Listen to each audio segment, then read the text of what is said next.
마태복음 계속해서 13번째 시간 1, 2절 읽고 나누겠습니다.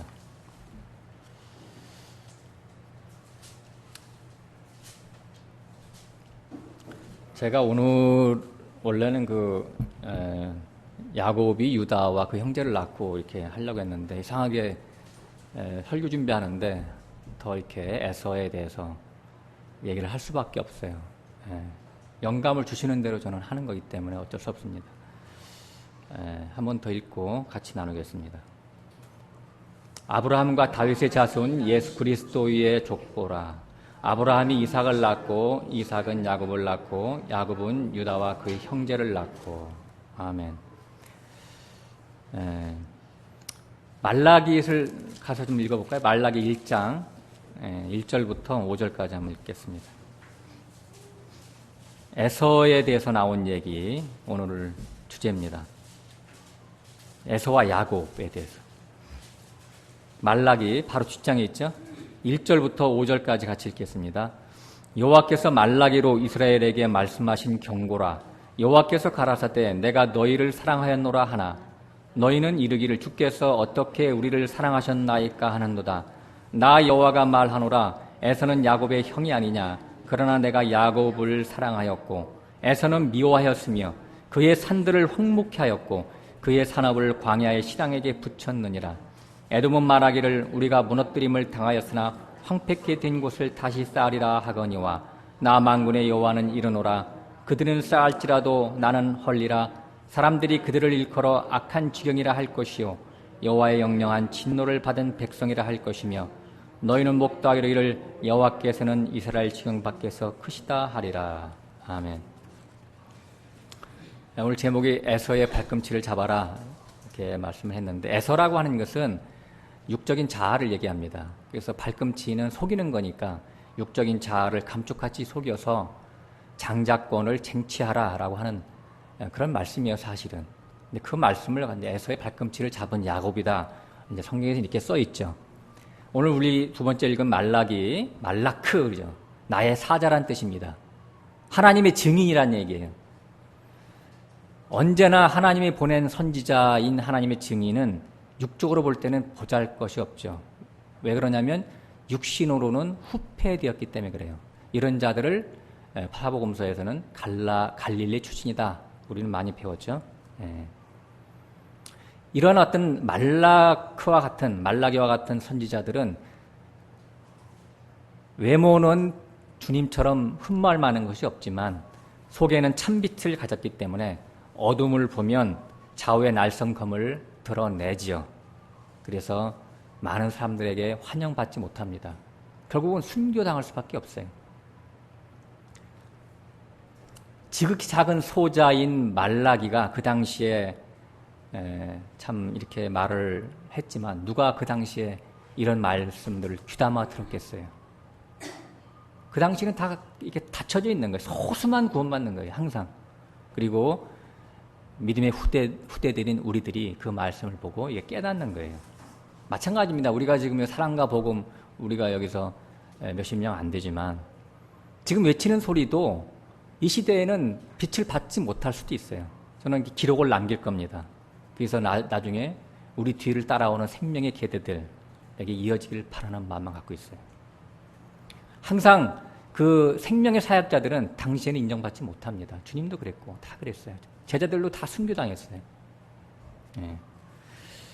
여기 보면 우리가 말라기를 읽어봤지만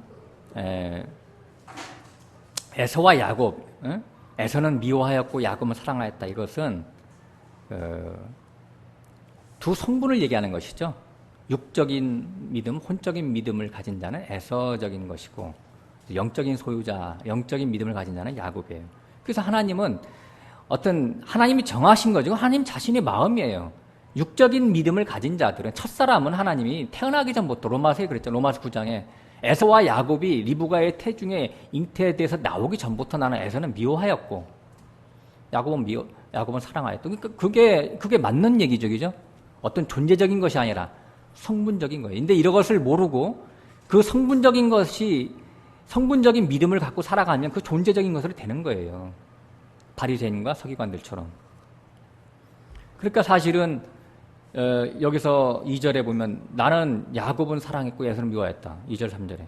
언제 하나님이 에서를 역사적으로 미워하고 야곱은 그렇게 사랑을 했어요?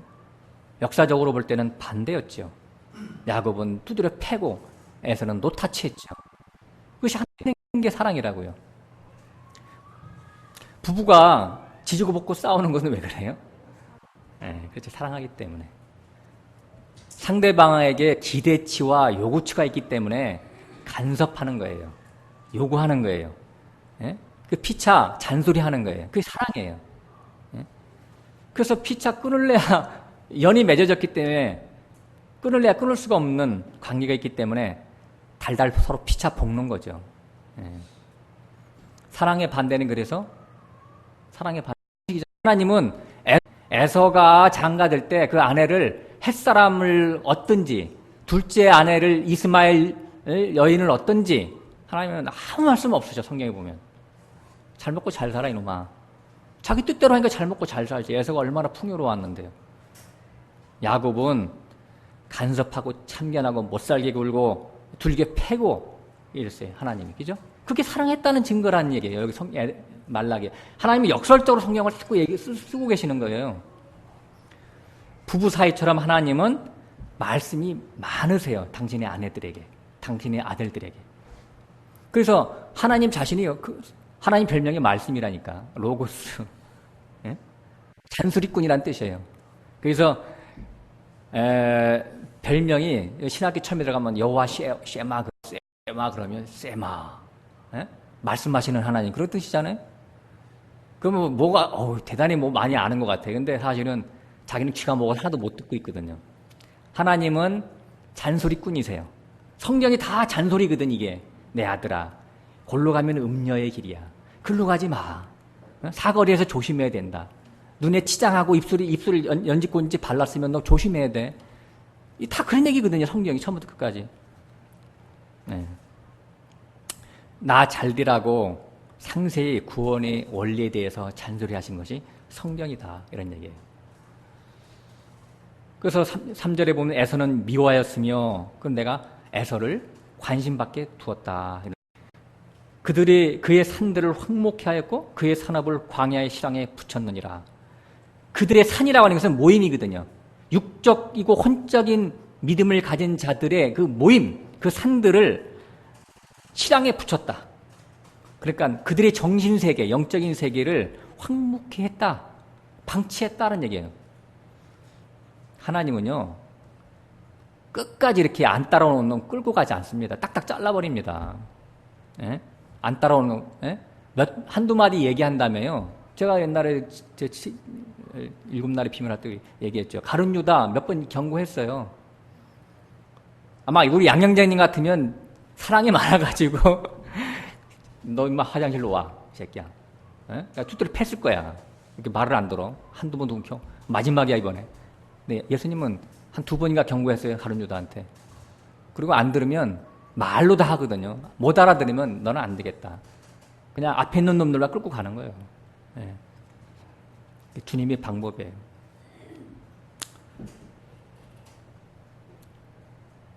승승장구하는 게 좋은 게 아닙니다. 육신의 일에 승승장구하면 하나님을 잊어버리기 쉬워요. 마귀에게 절한 보상이 육신에게 절한 육신의 일이 승승장구하는. 그래서 산에 올라가서 나에게 절해봐. 그렇죠.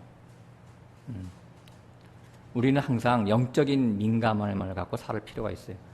4절에 에돔은 말하기를 우리가 무너뜨림을 당하였으나 황폐된 곳을 다시 쌓으리라 하거니와 나 만군의 여호와는 이르노라 그들이 쌓을지라도 나는 헐리라. 이게 지금 여기 에돔은 그렇게 말했다고 하는데 사실은 이스라엘이 그랬다고 하는 거예요. 지금 여기 에돔은 이스라엘의 하나님이 사랑하는 이스라엘이 육적인 신앙으로 전환된 것에 대해서 지금 까고 있는 거거든요. 에? 그러니까 꼭 너 에돔같이 너 행하는구나. 에? 내가 너희들이 잘못된 길로 가면 내가 이렇게 앞에 막 가로막고 산으로 막고 막 이렇게 여러 가지 함정으로 막고 그러면 돌이켜야 되는데 그걸 모르고 내가 무너뜨리면 가서 또 쌓으리라. 너 에돔하고 똑같이 못 알아듣는 놈들이다. 지금 그렇게 얘기하는 거예요. 에돔은 말하기를 나의 사랑하는 야곱이 깨닫지 못하고 에돔처럼 말하기를 이런 뜻이겠죠. 또 황폐된 곳을 쌓으리라. 쌓을지라도 나는 하나님이 헐리라도 나는 쌓으리라. 이렇게 하나님과 싸운다는 얘기죠. 무식하게. 여호와의 영영한 진노를 받는 백성이라 할 것이며. 그러니까 여기 말라기를 잘 살펴보면 아담의 사상을 가진 너 야곱 이스라엘아, 이놈아, 내 겉사람이 꼭 에돔같이 너 굴지 않느냐, 지금 네 모양이. 하나님이 이렇게 말씀하십니다. 내가 너를 사랑해서 내가 곁길로 가면 가시채로 막고, 호세아에 그 나오죠? 가시채로 막고 담을 쌓아서 네 갈 길을 못 가게 막았더니 너는 그 가시채도 치우고 담도 치우고 계속해서 음행을 하러 너 가는구나. 이렇게 얘기하는 거예요. 내가 애굽을 사모하니 내가 아수르를 붙여서 너를 혼내키고, 네가 아수르를 사모하니까 바벨론을 붙여서 내가 너를 혼내켰더니 네가 아수르도 사랑하고 바벨론도 사랑하느냐? 어디 나와요? 에스겔서 16장에. 그런 말이 나와 있어요. 6절에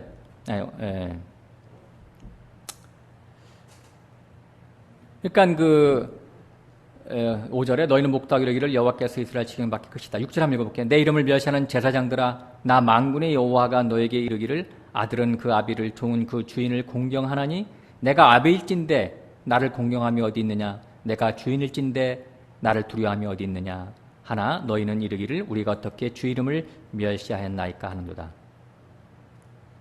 동문서답하는 거예요. 지금 내 이름을 그러니까 지금 에돔 얘기를 하면서 이스라엘로 딱 넘어갔잖아, 그죠? 특히 에돔 이스라엘 백성들을 에돔화 시키는 자들이 그 목회자들이란 말이에요. 제사장들아. 예? 그러니까 아비의 마음, 주인의 마음을 너희들이 너무 읽지 못하고 지금 엉뚱한 짓들을 하고 있다라고 하는 거예요. 우리가 이제 창세기 이스마엘과 이삭의 비유가 갈라디아에서는 비유라고 나와 있죠. 비유. 그러니까 하나는 종의 사역자요, 하나는 이삭의 자유자의 사역자다. 마찬가지예요. 에서와 야곱도 다 비유입니다. 예? 에서라고 하는 것은 에서의 성분으로, 육적인 성분으로 하나님을 섬기는 그런 속성을 얘기하는 거예요. 그래서 율법 종교 의식에 빠져서 애매한 짐승만 잡아서 피를 흘리고 짐승의 이름을 태우는 것이 얼마나 악한 것인 줄 아느냐. 이사야서하고 말라기야 그 얘기를 하고 있거든요. 하나님의 의를 모르고 사람의 의로 힘써서 섬기는 것이 더욱 하나님을 욕되게 하는 것인 줄 내가 모르느냐. 내 이름을 멸시하는 이 제사장들아. 그런 얘기예요. 지금 성경에서 악한 자로, 저주받은 자로 비유된 에돔의 죄를 내가 지금 짓고 있다. 7절 8절 읽고 넘어가 볼게요. 너희가 더러운 떡을 나의 단에 드리고도 말하기를 우리가 어떻게 주를 더럽게 하였나이까 하는도다. 이는 너희가 주의 상을 경멸히 여길 것이라 말함을 인함이니라. 그죠? 더러운 떡, 예수님이 주시는 그 생명의 떡을 이렇게 단에 드려야 되는데, 더러운이라고 하는 것은 더러운 뱀의 영이 가미된 혼잡한 그런 말씀을 이 강대상에서 베푸는 걸 얘기하는 겁니다. 예? 그러니까 깨닫지 못하니까 우리가 언제 액면적으로 내가 그 당시 제사장들이 깨끗한 떡을 항상 올렸겠지요. 이 시대에도 이렇게 멋있게 제사장 꽃도 이렇게 갖다 놓고 오케스트라도 준비하고 설교를 잘 하겠죠. 예? 그리고 오늘 아침 설교하려면 목욕 제기하고 깨끗한 옷을 입고 왔겠죠. 어제까지는 세상과 같이 씨름하다가 오늘은 거룩한 주일이니까 이렇게 했겠죠. 거기에 모이는 모든 사람들도 마찬가지라고요. 만군의 여호와가 이르노라 너희가 눈먼 희생으로 드리는 것이 어찌 악하지 아니하며 저는 것 병든 것으로 드리는 것이 어찌 악하지 아니하냐. 이제 그것을 너희 총독에게 드려보라. 그가 너를 기뻐하겠느냐 너를 간합하겠느냐. 그죠?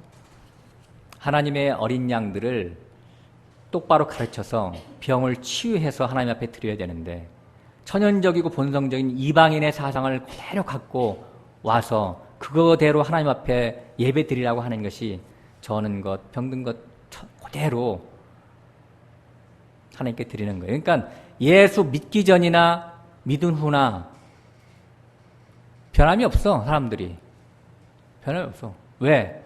예수님이 다 해주신 거니까. 예? 그것처럼 예수 믿는 완전히 그냥 그걸 갖다 뭐라고 하냐면 배나 지옥 자식 됐다 그러는 거예요. 성경에는. 원래 지옥 자식인데 공짜 좋아했는데 배나 지옥 자식 됐다. 예수 이름 팔면 그냥 천국까지 직행이야. 성경 어디 이렇게 써 있어요? 저는 지금 그런 사람들 때문에 지금 답답해서 얘기하고 있는 거예요. 에서 뭐냐면 옛날 그 야곱의 첫 번째 아들이 그놈이 아니고 그놈이 나라니까요. 나의 거짓 나의 첫사람, 육적 자아로 하나님을 섬기던 성분. 야곱은 영어로 하나님을 섬기고자 하는 성분. 그래서 이 야곱과 에서에 대해서는 성경 많은 부분이 써 있어요. 에스겔 35장도 있지만 제가 오늘 시간상 그걸 생략을 하고 오늘 오바다 말이 잘 안 나네. 오비아다 가보겠습니다. 그럼 완전히 1장인데 다 오바디아가 에돔에 대해서 경고하고 심판에 대해서 써놓은 거예요. 근데 다 읽지 못하고 9절까지만 보겠습니다. 오바디아 말이 잘 안 되네. 네. 1286페이지. 오바디아 에돔에 대하여 말씀하시니라. 우리가 여호와께로 말미암아 소식을 들었나니 곧 사자가 열국 중에 보내심을 받고 이르기를 너희는 일어날지어다. 우리가 일어나서 그로 더불어 싸우자 하는 것이니라. 이렇게 했어요. 지금 에돔에 대해서 오바다가 지금 묵시를 펼치는데 만약에 이게 진짜 문자적인 에돔이라면 하나님이 에돔을 하나님의 그 안중에 두었다고 하는 거잖아요. 하나님이 사랑한다는 뜻이죠. 그러니까 이거 지금 에돔이 아니고 지금 북쪽 이스라엘을 얘기하는 것 같으면서도 하나님이 믿는 백성들에 대해서 얘기하는 거예요. 하나님이 믿는 백성들이 왜 육적으로 하나님을 섬기느냐. 지금 이걸 질타하는 얘기예요, 지금. 예. 문자적인 에돔이 아닙니다, 이게 그러니까. 쭉 읽어봅니다. 예. 다시 말해서 이제 실제적으로는 이스라엘의 육적 믿음에 대한 경고이죠. 2절 여호와께서 가라사대 내가 너를 열국 중에 미약하게 하였으므로 내가 크게 멸시를 받느니라 그랬어요. 열국 중에서 미약하게 한 곳이 에돔이에요, 이스라엘이에요? 이스라엘이죠. 에돔은 주변 국가와 연합 체계를 이루어서 아주 배부르게 잘 살았던 에돔 족속, 에서의 그 육적 조상이 지금 에서거든요. 에돔 족속이 굉장히 이렇게 창대했었어요. 그러니까 여기서 열국 중에 미약하게 한 것은 맨날 뚜드린 거예요. 그래서 이스라엘의 영적 타락을 진격하기 위해서 주변국들을 일으켜서 막대기로 활용했죠. 애굽, 가장 대표적인 게 애굽, 아수로, 아람, 바벨론 이런 주변 여러 나라들을 일으켜서 이렇게 하나님이 한마디로 못 살게 달달 볶았어요. 3절 바위 틈에 거하며 높은 곳에 사는 자여 내가 중심에 이르기를 누가 능히 나를 땅에 끌어내리겠느냐 하니 너희 중심의 교만이 너를 속였도다 그랬어요. 지금 산 바위 높은 곳에 에돔 족속이 살았대요. 그러니까 거기 누가 쳐들어올 수 없겠죠. 함부로. 이게 뭐냐면 바위라고 하는 것은 바위 틈이라고 하는 것은 어떤 영적인 어떤 그 믿는 신을 얘기하는 거예요. 그죠? 그러니까 지금 에돔 족속도 어떤 그 바위라고 하는 어떤 신을 갖고 있었다는 얘기죠. 그러니까 사실 하나님을 믿고 있었다고 하는 거예요, 에돔 족속이. 그렇잖아요. 이스라엘 민족이 하나님을 섬겼죠. 근데 그 하나님이 다른 하나님, 다른 영, 다른 신이라고요. 그래서 이 바위라고 하는 것이 그래서 이제 우리가 계시록을 보는 건데, 계시록 6장에 보면, 6째 인이 떼어질 때, 해가 총단같이 검어지고 달빛이 흑빛이 되고 별들이 무화과 나무 선과에 떨어지 땅에 떨어졌죠. 그러니까 왕과 방백들이 바위 밑에 숨어서 우리가 그 여호와의 낯을 피하게 해달라고 어린 양의 진노에서 우리를 가리워 달라고 바위한테 기도하죠.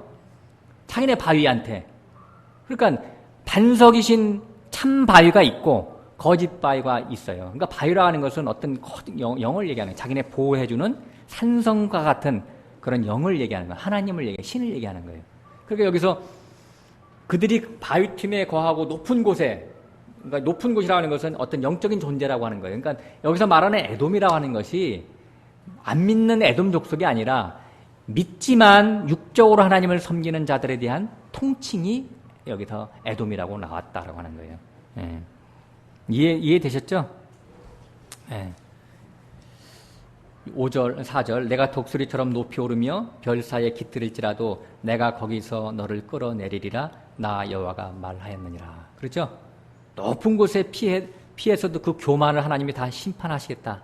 그래서 이사야서 14장에 보면 그 루시퍼를 북극 지폐 높은 곳에 올라갔을지라도 하나님이 졸지에 땅에 처박히게 하시잖아요.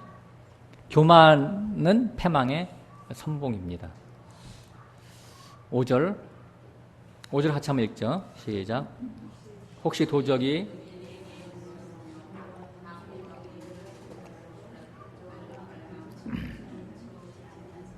혹시 포도를 따는 자가 내게 이르렀을지라도 그것을 얼마큼 남기지 아니하겠느냐? 내가 어찌 망하였는고. 아멘. 그렇죠? 한마디로 얘기해서 이스라엘이 망해도 폭삭 망했다. 예? 도적이 와도 강도가 와도 예? 또 포도나무 이렇게 누가 와 따도 다 조금씩 남겨놓는데 너는 남겨놓은 거 있냐? 예. 아수르에 의해서 북주 이스라엘은 완전히 싸그리 망했고 나라가 없어졌고 남주 유다는 바벨론에 완전히 끌려가 버렸잖아요. 흔적도 없이 이 지구상에서 없어졌어요. 지구상에서 몇 번 없어졌죠, 이스라엘은. 예? 참 대단한 나라야. 그런데도 또 하나님이 70년 만에 또 바벨론은 70년밖에 문명이 없었어. 이스라엘을 딱 때려치고 나서 진짜 부지깽이처럼 확 집어넣어 버렸어요. 참 희한하죠. 바벨론. 그 커다란 나라가 이스라엘 70년 동안 예? 이스라엘을 이렇게 포로 생활하고 막 이렇게 탁달한 다음에 지구에서 사라졌어요. 바벨론도. 이스라엘은 다시 회복됐는데 바벨론은 없어졌어요. 하나님이 역사를 보면 하나님이 살아계신 걸 분명히 우리가 알 수가 있죠. 그러니까 하나님이 이 때릴 때는 인정사정 없어요. 이제 이루어진 것 같아도 소수는 돌아온단 말이에요. 그 남은 구루터기에서 새싹이 난다. 우리가 새싹의 시기를 믿으시길 바랍니다. 다 무너져 있는데 새싹에서 우리가 구루터기에서 새싹이 난 거예요. 그러니까 우리도 새싹이 가만히 있으면 안 되지. 장성해서 생명나무가 돼야 되겠죠. 자, 6절 에서가 어찌 그리 수탐되었는고. 그 감춘 보물이 어찌 그리 수탐되었는고 그랬어요. 수탐, 낱낱이 드러났다. 감춘 보물, 내심 애지중지하는 그 드라빔 우상이 밖으로 드러났어요. 예? 감춘 보물이라고 하는 것은 자기네들만 알고 있는 속에 감추인 악한 보물을 얘기하는 거예요. 드라빔이라고 그러죠. 하나님의 저울에 달려져가지고 낱낱이 그 믿음의 실태가 드러나죠. 너와 약조한 자들이 다 너를 쫓아 변경에 이르게 하며 너와 화목하던 자들이 너를 속이고 이기며 내 식물을 먹던 자들이 내 아래 함정을 베푸니 내 마음에 지각이 없음이로다. 7절 보면 참 여러 가지 우리가 깨닫습니다. 세상과 세상의 것을 한때 의지해서 잘 나가더니 나중에는 그 세상에 의해서 다시 버림받는 것에 대해서 얘기하고 있어요. 예? 그러니까 세상과 화목하는 것이 하나님과 원수된다고 하는 것인데 마귀에게 잘 보이려고 처음에 절하면 처음에는 주는 것 같아도 나중에는 다 뺏어갑니다. 예? 이렇게 쉽게 해서 마귀의 그러니까 이제 마귀의 그 가장 극단적인 좌축에 있는 사람들이 이제 무당들이잖아요. 무당들, 그 신내림을 받은 자들. 신을 안 받으면 어떻게 된다 해서 신을 받고 요새 신 내리는 게 유행이라고 하더라고요. 근데 신을 받으면은요, 처음에는 복을 줘요, 이렇게. 점괘가 이게 잘 맞춰져가지고, 나중에는요, 다 뺏어갑니다. 정신 이상자가 되게 해요. 망하게 하는 걸 보여주는 거예요, 하나님이. 그건 마찬가지예요. 이 땅에 우리가 세상에 절하면 우리가 다 물질도 얻을 수 있고 많은 걸 얻을 수 있어요. 그러나 나중에는 그것 때문에 영혼이 다 파해져요. 그 물질도 다 가져가요. 하나님이 정하신 자들은 그렇다는 거예요. 하나님이 정하지 않은 자들은 놔둬요. 잘 살든 말든. 예? S그룹이 잘 되든 SK그룹이 잘 되든 다 상관없어요. 하나님 앞에 찍히면 오늘 야곱과 같이 되는 거야. 이렇게. 남지가 않는 거예요. 다니엘과 세 친구들이 어땠어요? 얼마나 믿음의 지조를 잘 지켰어요. 예? 처음부터 세상과 각을 딱 세워야 되는 거예요. 믿음을 걷는 사람들은. 내가 왕의 진미를 우리는 먹지 않겠나이다. 딱 각을 딱 세웠어. 그러니까 왕의 신하들도 어쩔 수 없는 거예요. 그러니까 중요한 것은 내 마음가짐이 중요하지. 이 살랑살랑하는 마음, 그거 갖고 기도하시기 바랍니다. 나도 그거 기도하고 있어요. 살랑살랑하는 마음. 예. 그래서 마귀의 진수성찬에 침을 흘리지 말아야 된다는 얘기예요. 왕이 주는 그 진수성찬을 먹으면 얼굴이 윤이 날 것 같죠. 예. 근데 풀만 먹었던 다니엘과 세 친구들이 더 윤이 났다라고 하는 거예요. 예. 그러니까 여기 보면 내 마음에 지각이 없어서 네가 다 뺏기지 않았느냐. 누구 책임이라는 얘기예요? 네 책임이지 놈아. 예? 마음의 진리 분별이 안 돼서 참된 믿음이냐 거짓 믿음이냐를 분별하지 못한 네 지각이 없어서 네가 나중에 다 빼앗긴 자가 되었다라고 하는 것을 성경에서 얘기하고 있어요. 나 여호와가 말하노라. 그날에 내가 에돔에게서 지혜 있는 자를 멸하며 에서의 산에서 지각 있는 자를 멸하지 아니하겠느냐. 예? 그날에 하나님의 심판대 앞에 각자의 상황입니다. 마지막 날에. 예. 하나님의 심판은 맨 나중에 이루어지죠. 예. 중간에 우리가 심판을 받은 야곱과 같은 자예요. 굉장히 좋은 거예요. 항상 에서는 하나님이 맨 마지막에 심판해요. 10편 73편 보면 그렇죠. 예. 그죠? 제가 이제 시간이 없어서 읽지는 않겠지만 하나님이 도대체 살아계신 겁니까? 안 계십니까? 응? 그러면서 그 시편 기자가 얘기하기를 저 못된 놈들은 왜 이렇게 잘 됩니까? 자기만 잘 되는 거 아니라 자식도 잘 됩니다. 눈덩이가 하도 잘 먹어가지고 기름기가 쪄가지고 눈덩이가 막 튀어나오고요. 기름기가 쪄가지고요. 죽어서도요. 얼마나 이렇게 사람들이 많이 이렇게 이렇게 조문을 오는지 성공한 그런 인생으로 사는 것 같이 보여집니다. 하나님 살아계십니까? 도대체? 근데 나중에 저가 마지막에 죽는 날에 내가 깨달았습니다. 실컷 세상에 취해서 완전히 꺾어져 도저히 회복될 수 없는 지경에 처해졌을 때 하나님은 그 사람의 종말을 깨닫게 하는 거예요. 그 사람이 어떻게 살아왔다는 걸 알게 하는 거예요. 우리가 요새 여의도의 큰 교회 보잖아요. 잘. 그런 걸 보고 그걸 깨닫지 못하는 이 시대의 기독교 목사들이라면 그 사람은 눈이 소경이야. 그게 뭘 말하는 건지 모른다고. 그리고 그냥 두둔하게 바빠. 거기 밑에 장로들, 그 신자들은. 자기네 목사를 두둔하게 바쁘다고.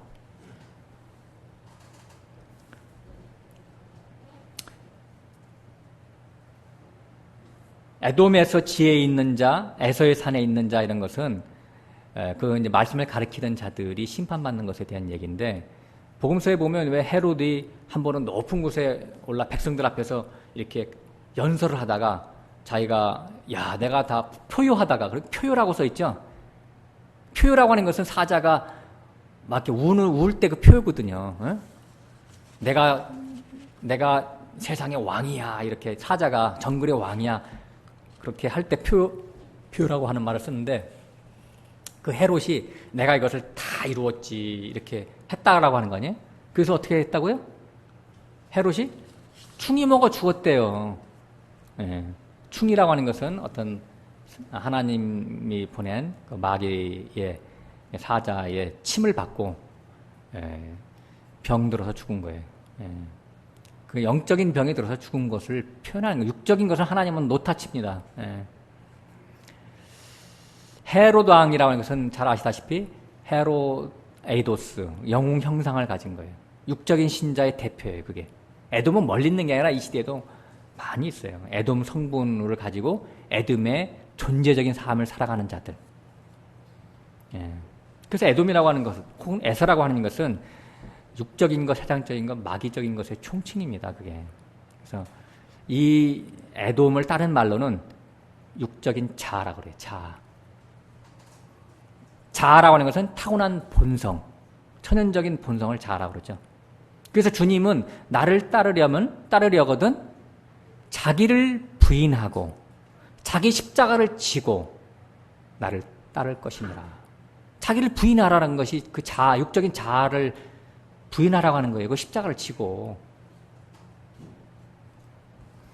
그러니까 자기를 부인하라고 그러니까 도대체 자아라고 하는 말은 성경에 없는데 왜 자아라는 말을 떠드느냐, 김형재는. 이렇게 말하는 사람도 있다면 그 사람들은 이 성경을 공부하기 전에 국어 공부를 좀 더 해야 돼. 제가 볼 때는.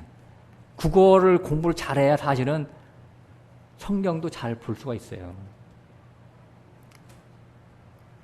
하나님 나라는 자아, 혈과 육으로 들어갈 수가 없죠. 육은 죽이는 것이요, 영은 살리는 것이다. 육은 무익하다 그랬어요. 이때 말하는 육이라고 하는 것은 이 육신떡은 이 프레쉬를 얘기하는 게 아니에요. 이 살덩어리를 얘기하는 게 아니에요. 성경에서 말하는 육과 육신은 마귀에 결탁된 육신의 생각, 육신의 정신을 얘기하는 거예요. 그걸 프레쉬라고 그러는 거예요. 그걸 갖다가 푸뉴마가 아니라 갑자기 생각이 안 나네, 헬라어가. 예. 푸뉴마는 영이고, 그거예요. 예. 뭐죠? 공자매님. 넘어갑시다. 오후 시간에 해봅시다. 예. 그러니까 이 육이라고 하는 거, 이것을 자꾸 자기를 치면 안 돼요. 학대하고. 아유, 이놈의 입술, 이 주둥아리, 내가 또 저 사람 만나가지고 이 방정말 소리를 했네. 이놈의 입 때문에 못 살아야지. 입을 두들겨 패면, 고장나면 밥도 못 먹고 큰일 나죠? 예. 입술과 입이 잘못한 게 아니라 자기 마음이에요. 예.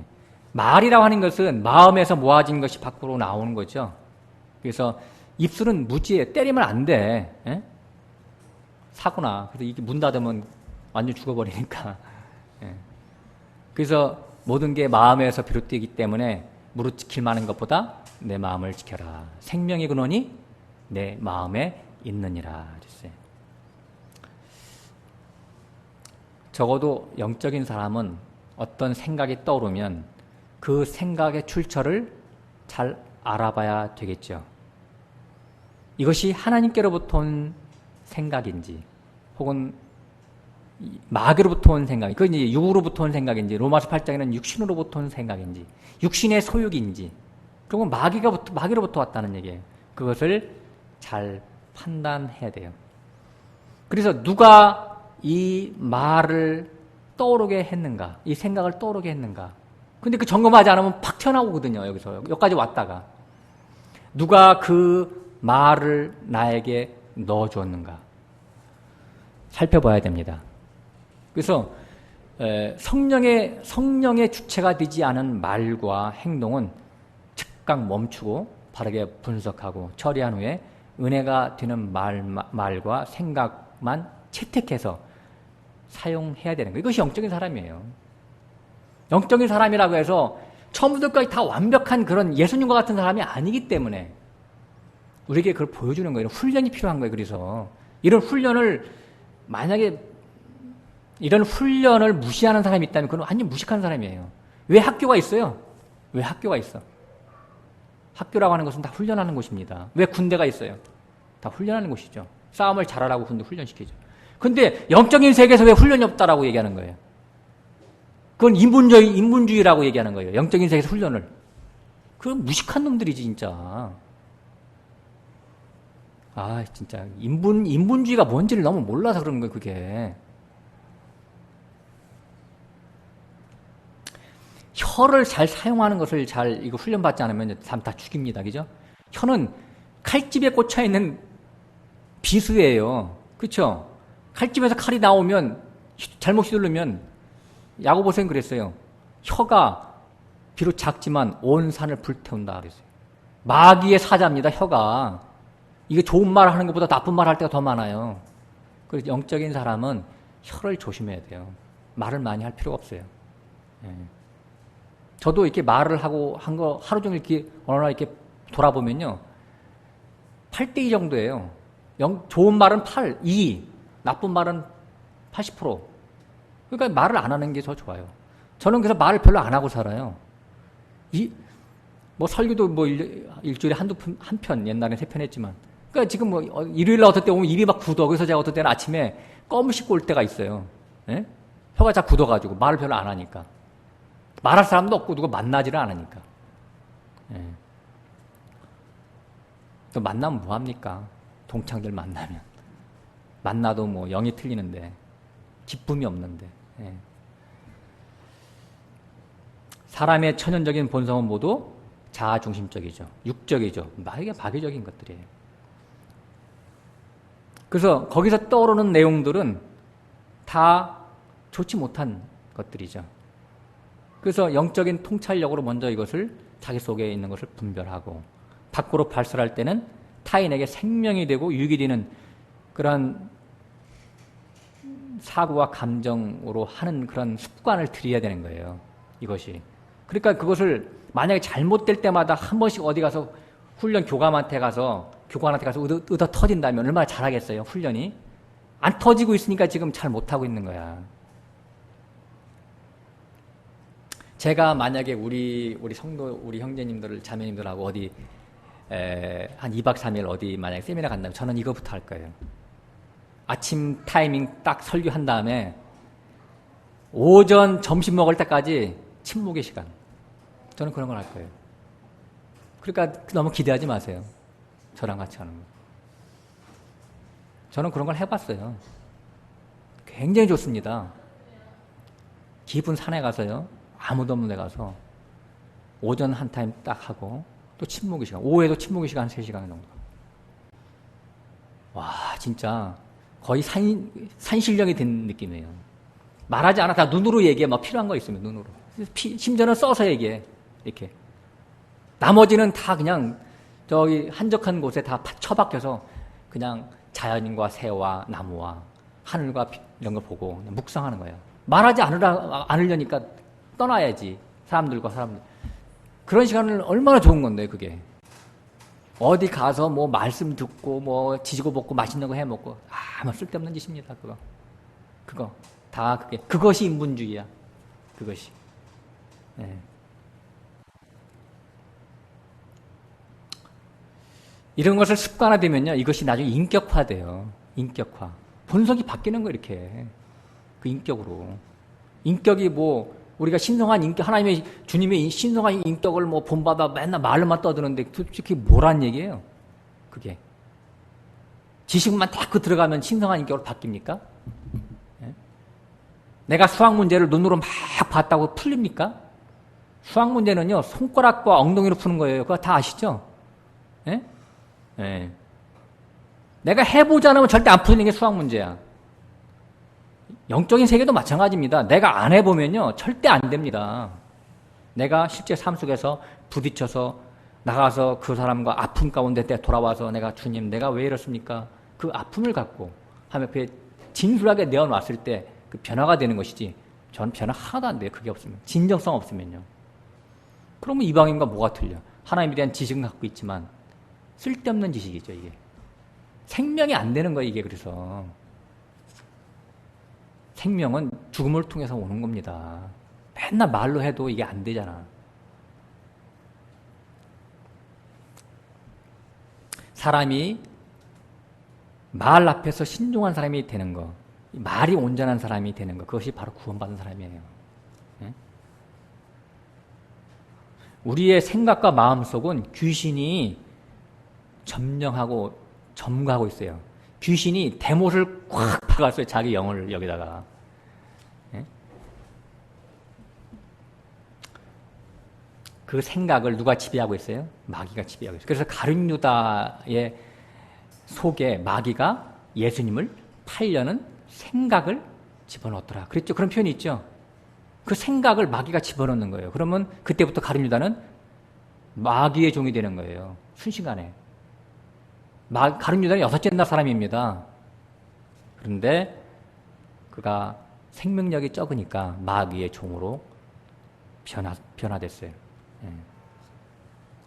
베드로가 주님을 생각해서 십자가 지지 말라고 했죠. 베드로 6째 날 사람이에요. 사탄아 물러가라. 그 생각을 누가 주느냐 이거예요. 지금 바울도 원하는 바 선은 행치 아니하고 원치 아니하는 바 악을 행하는 나를 보는도다. 오라 이 사망의 몸에서 나를 누가 건져내랴. 이 생각을 누가 지배하고 있느냐. 그래서 이제 그 말 다음에 8장으로 넘어가서 육신의 소욕과 성령의 소욕, 육신의 생각과 성령의 생각을 싸우는 것에 대해 얘기하고 있잖아요. 왜 싸움이 없다라고 그래요? 있는데. 네? 싸워서 지는 것을 깨닫는 것이 그게 좋은 거라니까. 제가 싸워서 졌다고 해서 싸울 수가 없어 이게 아니라 하나님 나 싸워 졌어요. 그걸 고백하는 자 같아야 돼.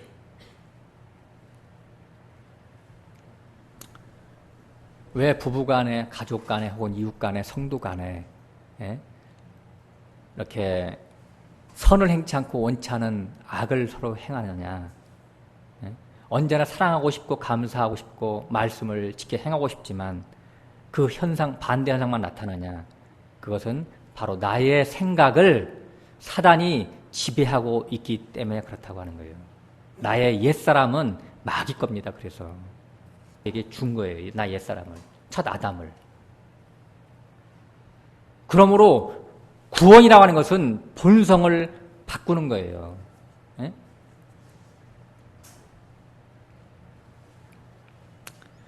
진리를 빙자해서 누구와 시비하고 꼬투리 잡고 정죄하고 흠을 잡는 것, 이 모든 것은 마귀가 주는 생각에 붙잡혀서 남을 누르고 자기 의를 나타내고자 하는 교만의 하나의 일환이에요. 본성을 바꾸지 않았기 때문에 진리를 알아도 생명이 안 되는 거예요. 마귀의 본성을 하나님의 본성으로 전환시키는 것이 십자가입니다. 진리입니다. 이게 진리는 십자가예요. 그래서 그 본성을 바꾸는 그 첫걸음이 깨트리는 겁니다. 하나님은 깨트리는 거예요. 깨지고 부서진 자의 상징인 창기와 세리와 죄인들이 먼저 하나님 나라에 들어갈 것이다. 이것이 원리입니다. 원리. 구원의 원리. 깨어진 자만이 자기 자신의 본질이 악이요 마귀였음을 뼈저리게 인식하죠. 만약 그렇지 않다면 나머지 다 관념이에요. 이론이에요. 알고만 있는 것뿐이에요. 그냥 그렇다더라. 결정적인 순간에 오면 악이 여기서 또 출현하죠. 그래서 깨어진 자가 자기 자신을 컨트롤할 수 있어요. 하나님께 의탁할 수가 있다고. 깨어진 자가. 깨어진 자만이 주님을 붙잡을 수가 있다니까. 왜? 자기가 자기를 의지했더니 안 되거든. 주님 나 살려주세요. 나 다시는 이 죄의 구렁텅이 속에 또 빠지고 싶지 않습니다. 오물덩이에 다시 들어가고 싶지 않습니다. 그 후유증이 얼마나 큰데. 예? 죄 져봤죠? 죄와 한번 나뒹굴어 봤죠? 짝짝꿍 해봤죠?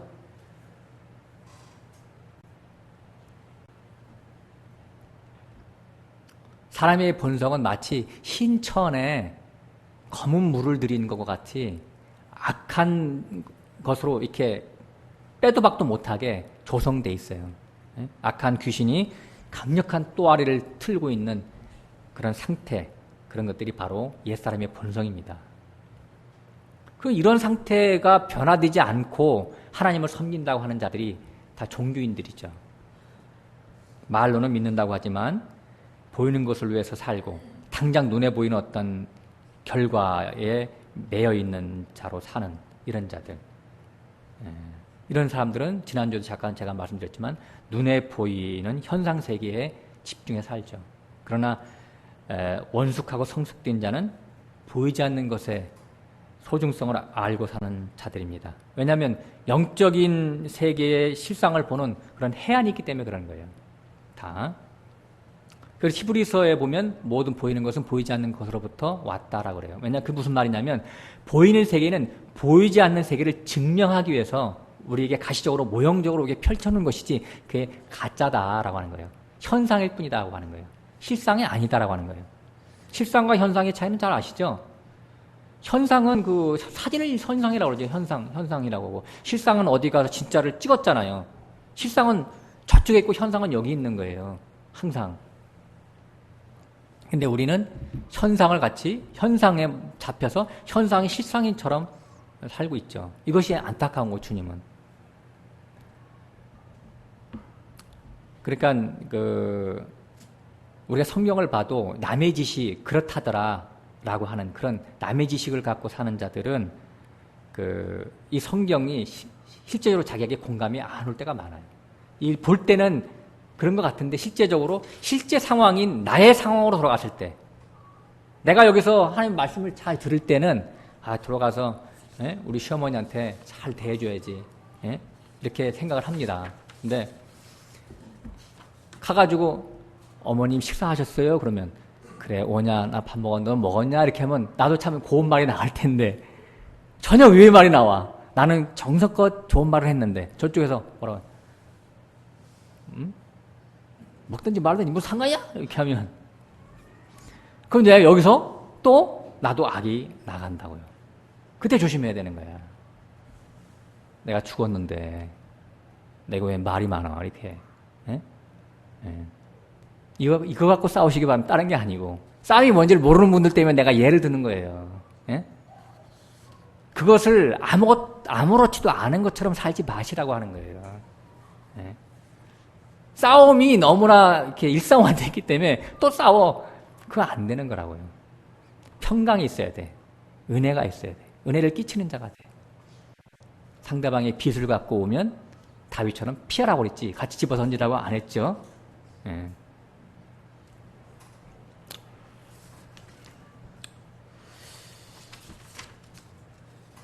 여기 내용이 굉장히 길어졌네 이게.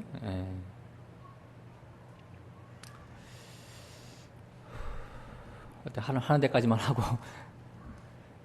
선대 형제 지금 몇 분 지나고 있어요?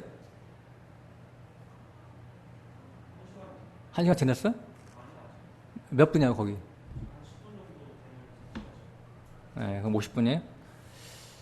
그러니까 이제 우리가 이 성경에 대한 확증적인 것들을 갖고 사는 사람들이 이제 예를 들어 대표적으로 에녹이잖아요. 에녹이 어떻게 그런 하나님과 동행하는 삶을 살 수 있었겠어요? 에녹이 65세에 무두셀라를 낳거든요. 무두셀라를 낳는데 하나님의 영감으로 얘가 죽을 때 심판이 있을 거야 그랬단 말이에요. 그러니까 에녹이 얘가 죽으면 심판이잖아요. 이게 언제 죽을지 몰라. 꼭 나보다 자식이 늦게 죽으리라는 법은 없잖아요. 그러니까 항상 조심조심 사는 거예요, 에녹이. 그러니까 하나님의 심판을 믿고 살았다고 하는 거잖아요. 그러니까 에녹이 살은 삶이 날마다 깨어있는 삶을 살았죠. 하나님의 심판이 언제 있을지 모르니까. 내일이 심판이 있을지 몰라. 모레 있을지 몰라. 한 달 있을지 몰라. 그러니까 오늘의 삶을 경건한 삶을 살 수 있어요. 그러니까 이 에녹의 심판이야말로 가장 경건한 삶이다. 경건에 대해서 말한 것이 에녹이었다라고 유다서에서 그걸 설명을 하고 있다고요. 심판에 대한 컨셉을 갖고 살아야 된다고 하는 거예요. 우리가 요새 이 수명이 늘어져서 80 내지 90은 살 거야. 더 늘어나가지고. 나는 아직 계산해보니까 아직 멀었네. 아직 경건하게 안 살아도 돼. 이런 생각을 하고 살지 모르잖아요. 그런 마음이 잠재력 속에 다 있지. 결정적인 순간이 오면. 심판 후의 실상의 세계를 보는 자, 이런 자들을 원시의 눈을 가진 자다. 성경이 이렇게 하고 있죠. 그래서 베드로 후서에서도 베드로 사도도 원시치 못한 자에 대한 미련한 자들이라고 경고하죠. 그들은 개가 토하였던 것을 다시 먹고 돼지가 싫었던 곳에 다시 눕는다라고 하는 거예요. 구원의 여정은 길고 멉니다. 짧지가 않습니다. 그러니까 처음 그런 사랑이 식어져서 나중에는 믿는 둥 마는 둥이에요. 아까도 제가 찬양하면서 잠깐 얘기했지만 냄비신앙이라고 그래요. 처음에는 진리를 찾고 여기저기 다니고 그런데 나중에는 알고 보니까 이것도 아니고 저것도 아닌 것 같고 도대체 헷갈려 죽겠는데 집에서 잠시 묵상이나 하자 그러고 교회 생활 안 하는 사람들이 있어요. 그것은 교회가 뭔지를 잘 몰라서 그렇습니다. 절대로 온전한 구원을 이룰 수가 없습니다. 노아가 어떻게 방주를 쳐요? 그것도 120년 동안이나? 그 방주를 다 지으면 심판이 온다고 믿었죠. 하나님은 지금도 우리를 기다려주시는 건 맞긴 맞아요. 근데 나의 방주 짓는 모습을 지금도 지켜보시면서 격려하고 있죠. 그러나 하나님의 은혜를 받은 자들은 그 하나님의 시간을 읽을 수 있어야 돼요. 예? 그래서 그 딜레이 시키는 것이 아니라 하나님의 심판이 언제 올지 모르니까 내가 열심히 방주를 쳐야 되겠다. 이런 생각을 갖고 사는 자들이 에녹과 노아와 같은 그런 신앙들입니다. 그러나 이 세상 사람들은 믿는 자들이나 이방인들이나 다 눈에 보이는 부귀 영화, 성공 출세 그것들이 최고의 안식인 줄 알고 눈만 뜨면 그 세계를 구축하기 위해서 동분서주하고 살고 있습니다. 우리가 믿는다는 것은 이방인들과 무엇이 다른가? 분명히 차이점이 있어야 돼요. 그리스도인이라고 하는 것은 어디에서 그 칭호를 받았다고 했죠? 안디옥 교회에서. 저 사람들은 모든 사람들이 추구하는 바와 틀리게 살아가기 때문에 그리스도인이라고 칭호를 받았어요. 다른 말로 말하면 부활 생명으로 사는 자들을 말합니다. 세상과 싸우고 죄와 싸우고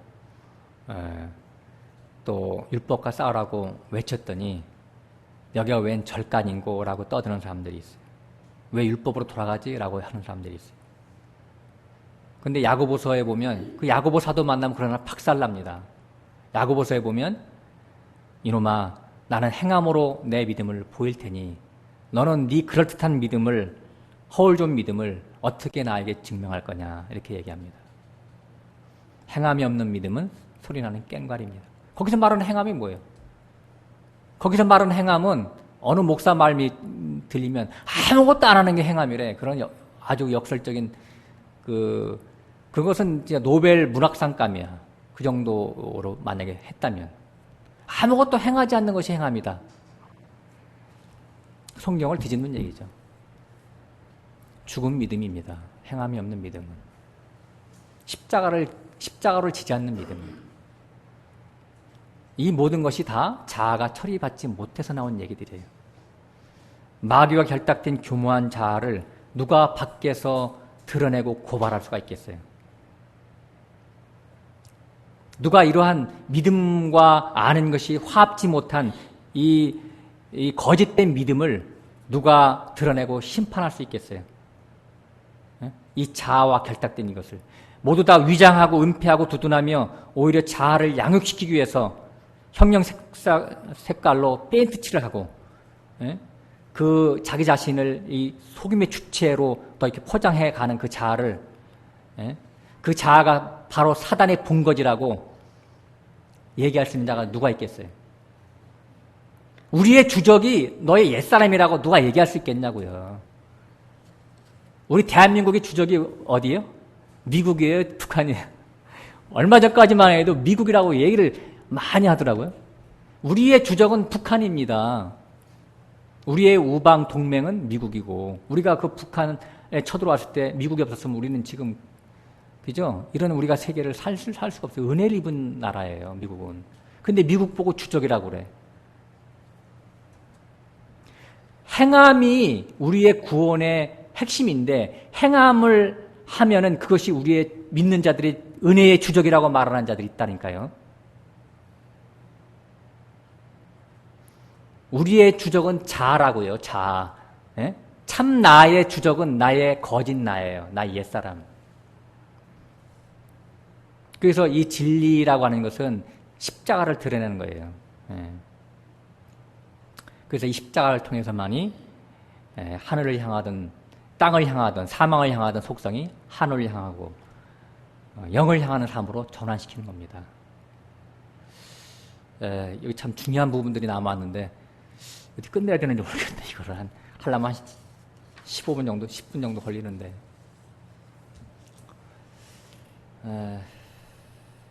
근데 중요한 부분이 있기 때문에 좀 더 하겠습니다. 원래 우리 한 1시간 반 정도 할 수는 있잖아요. 우리 용량 얘기죠.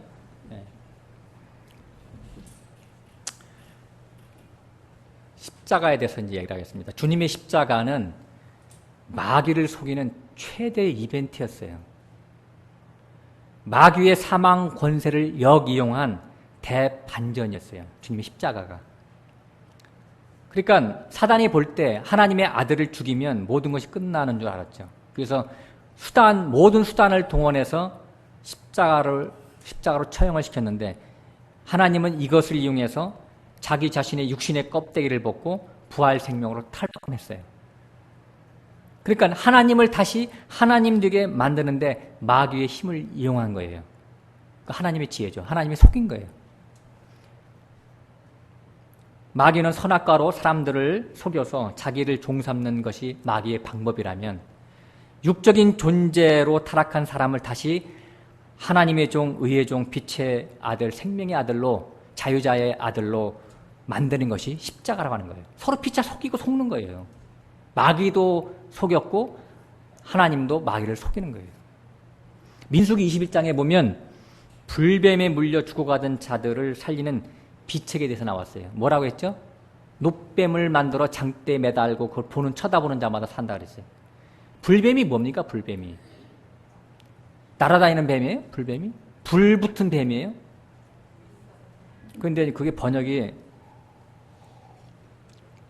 그 불뱀 전혀 번역이 그런 말이 아닌데 스납 나시 그랬어요. 그러니까 스납이라고 하는 것은 그 천사들이죠. 그 이사야서 6장에 보면 그 스랍이 이렇게 6날개 가지고 스랍들이 이렇게 있었는데 뱀이 뭐냐면 그냥 테트라고 하는 뱀이 아니라 복술가예요. 거기에 나오는 복술가. 그러니까 불뱀을 제가 쉽게 풀어 설명하면 복술가를 가진 더러운 영을 가진 자란 말이에요. 스랍. 영은 그 천사인데 그 하나님의 말씀을 전하는 자인데 복술가의 영을 가진 자예요. 복술. 그러니까 발람의 영을 가진 같은 자들 얘기하는 거예요. 네? 발람 선지자와 같이 이 세상 복을 빌어주는 거짓 선지자의 영에 감염된 자를 불뱀으로 이렇게 표현해 놓은 거예요. 번역을 너무 잘못해놨지 그러니까. 왜 불뱀 사건이 벌어졌어요? 거기 민수기 21장을 보면 에돔 땅을 이스라엘 백성들로 하여금 둘러가라고 했죠. 이렇게 에돔으로 가면 직행인데 이렇게 둘러가라고 했어요. 그리고 하나님을 원망불평했더니 하나님이 그 불뱀을 보내서 다 물어 죽게 했다 그랬어요. 여기에 이제 많은 비밀들이 섞여 있는데 에돔 땅을 둘러가라고 했다. 그러니까 이스라엘 백성들이 천성길로 가려면 잘 되는 거, 축복되는 거, 이런 에돔 사상이잖아요. 그것을 보지 말고, 보면 거기 현혹되니까 이렇게 안 보게 가라고 했다고 하는 거예요. 그러니까 육적인 것, 세상적인 것과 구별되어서 십자가의 삶을 살아가라고 하는 가르침을 줬더니 이게 듣기 거북하잖아요. 어렵도다. 그래서 우리도 세상 복을 달라고 하는 그 말씀을 좀 달라고 했다가라고 하는 거예요. 그러니까 그러면 너희들이 그런 가르침을 원하느냐? 그러면 그런 가르침을 원하는 자들이 가서 들어라. 그런 가르침을 원하는 자들을 보냈다라고 하는 거예요. 불뱀을. 그 불뱀에 물려서 다 죽었어요.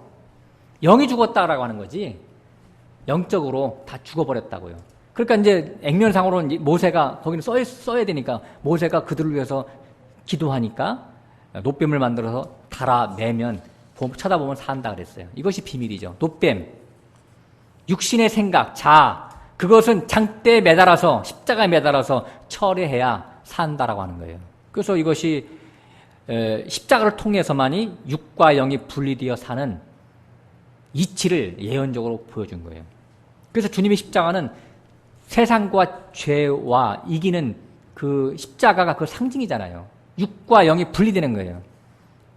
그래서 사도 바울이 고린도서 1장 23절에 우리는 십자가에 못 박힌 그리스도를 전하니 그리스도의 도는 십자가의 도는 사람들이 볼 때 미련해 보여도 이것이 하나님의 지혜요 하나님의 능력이다 그랬어요. 자아라고 하는 것은 하늘로부터 오는 모든 지혜를 차단하는 악 중의 악입니다. 예? 그 자아라고 하는 것이 어디 있느냐면 내 안에 깊숙한 곳에 꽈리를 틀고 여전히 나를 영원히 속박하고 하나님과 분리시키는 차단막이죠. 그런데 이런 자아가 자기의 참 원수인 줄을 잘 알지 못하고 이것을 애지중지하고 지금도 변화하고 있고 왜 자아를 주게 되냐고 말한다면 그 사람들은 성경을 모르는 자들이에요. 주님이 십자가에서 운명할 때 휘장이 찢어졌죠. 휘장이 뭐라고요? 나의 자아라니까요. 육신의 생각이라고요. 자아가 파쇄되는 걸 얘기하는 거예요. 머리에서 땅끝까지 휘장이 찢어졌죠. 스랍의 영, 불뱀의 영, 마귀의 영이 떠나가는 걸 얘기하는 거예요. 언제? 십자가에서 처리될 때. 누구든지 주님처럼 지성소로 들어가려면 내 안에 계신 그리스도와 함께 자아가 파쇄돼야 되는 거예요. 그래서 자기 십자가를 져야 되는 거예요. 자기를 부인하고 자기 십자가를 지고 나를 따르라 그랬어요. 성경 어디에 주님의 십자가만 지면, 인정하면, 그 주님의 십자가만 인정하면 내가 지성소에 따라 들어간다고 써 있어요. 어디 써 있어요? 주님이 이렇게 말씀해요. 적어도 내 제자가 되려면 자기 목숨을 바쳐야 된다고 했어요. 그죠? 물론 나를 위하여 자기의 제 목숨을 버리는 자는 살리라 그랬어요. 여기 제 목숨이라고 하는 것이 이 푸시케 그런데 푸시케 아까 푸니마가 아니라 거짓 자기 옛사람을 얘기하는 거예요. 목숨적인 존재. 예. 그래서 이 목숨을 자기 옛사람을 이 숨쉬는 이 목숨이 아니고 옛사람을 버려야 참 자기가 살아나는 걸 얘기하는 겁니다. 예. 그래서 십자가에서 에돔의 성분을 사단에게 던져 주어야 영적인 사람으로 부활되는 겁니다. 그래서 베드로전서 3장에서는 주님이 십자가에서 육체로는 죽임을 당하시고 영어로는 살리심을 받으셨으니 이렇게 했어요. 우리도 이런 사건과 환경 속에서 그 십자가거든요. 속에서 나 자신을 처리한다는 게 도대체 뭐예요? 맨날 처리 그러는데 지금까지 내가 말씀드린 그런 걸 얘기하는 거예요. 처리할 때 영의 사람으로 탈바꿈되는 겁니다. 응? 이것이 비밀이에요. 이것은 세상 사람들은 알지 못해요. 그래서 나의 옛사람을 속여서 장자권을 빼앗는 것은 이건 이론이 아니라 이것을 위해서 야곱이 20여 년을 고난의 길을 걸었듯이 우리도 우리를 실현하려고 오는 불시험을 이상히 여기지 말고 끝까지 참고 인내해서 온전함을 이루어 야곱이 쟁취한 장자의 권리를 쟁취해야 됩니다. 차주에는 야곱의 장자권을 소유한 유다에 대해서 유다가 그런 길을 걸었거든요. 유다와 그 형제들에 대해서 공부하겠습니다. 기도하고 마치겠습니다. 오늘 말씀을 통해서